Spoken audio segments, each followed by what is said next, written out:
Saudara dan saudari terkasih, Injil kita pada hari ini diambil dari Injil Matius bab 5 ayat 17 sampai 19.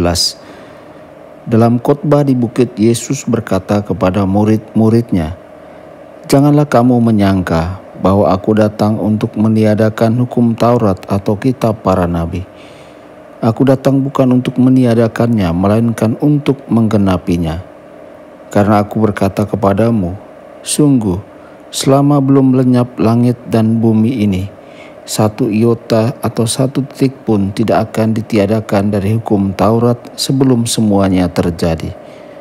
Karena itu siapa yang meniadakan salah satu perintah Taurat sekalipun yang paling kecil dan mengajarkannya demikian kepada orang lain, ia akan menduduki tempat-tempat yang paling rendah di dalam kerajaan surga.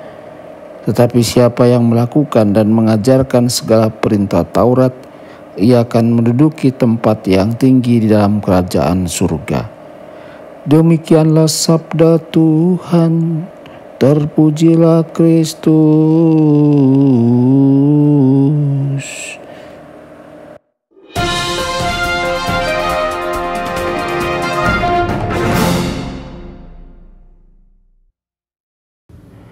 Saudara dan saudari terkasih dimanapun Anda berada, jumpa lagi dengan saya Romo Tedens dalam saluran Warta Kabar Sukacita. Semoga Anda semua dimanapun berada senantiasa dalam keadaan sehat dan bahagia. Dalam Injil hari ini, Yesus memulainya dengan menyampaikan kepada para muridnya bahwa tujuan ajarannya bukanlah untuk meniadakan hukum Taurat atau mengkritik apa yang diberitakan dan diajarkan oleh para nabi. Tujuan Yesus adalah untuk menggenapi hukum Taurat. Yesus juga menekankan bahwa mentaati perintah adalah penting. Namun di mata orang-orang Farisi, Yesus dipandang sering melanggar hukum Yahudi. Mereka sering mengkritik Yesus karena tidak mengikuti hukum, karena mereka percaya bahwa hukum itu haruslah ditaati. Mereka memang memiliki alasan untuk mengkritik Yesus. Orang-orang Farisi hidup sesuai dengan hukum Taurat. Saudara-saudari, namun Yesus hidup dengan hukum yang berbeda, yakni hukum kasih. Yesus mengikuti sebagian besar hukum Taurat dan kebiasaan Yahudi. Namun kepada orang-orang yang membutuhkan cinta dan kasih sayang, Yesus hidup menurut hukum Allah. Ya, semua perintah itu penting dan perlu. Bagi Yesus, 2 perintah pertama adalah dasar dari 8 perintah lainnya, yakni cinta akan Allah dan cinta akan sesama. Cinta haruslah datang sebelum segalanya. Saudara-saudari, kita juga bisa menjadi legalistik seperti orang-orang Farisi.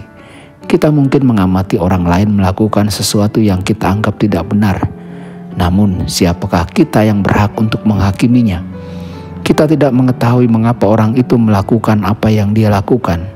Dan intinya, itu bukan tempat kita untuk menilai.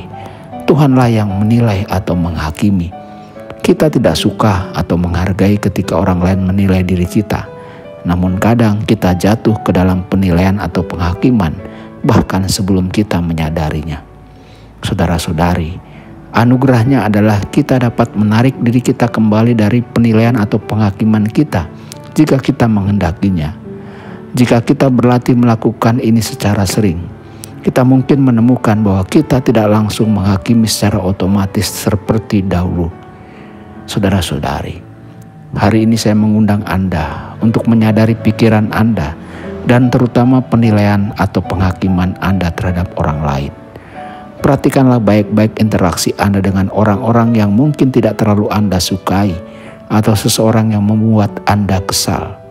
Kita mungkin lebih cenderung menemukan kesalahan pada mereka daripada seseorang yang kita sukai atau cintai. Kita tidak akan pernah sempurna dalam mentaati perintah-perintah Tuhan. Bagaimanapun kita adalah manusia dan bukan Tuhan. Namun setiap hari, setiap jam, kita dapat berusaha untuk mencintai orang lain lebih penuh dan tanpa penghakiman. Ini semua yang Tuhan minta dari diri kita. Tuhan Yesus memberkati dan menyertai Anda semua. Sabda Allah adalah kebenaran. Sabda Allah adalah kehidupan. Mari kita mencintainya, mari kita menghayatinya. Ya Tuhan yang ku muliakan, sabdamu angkat resahku.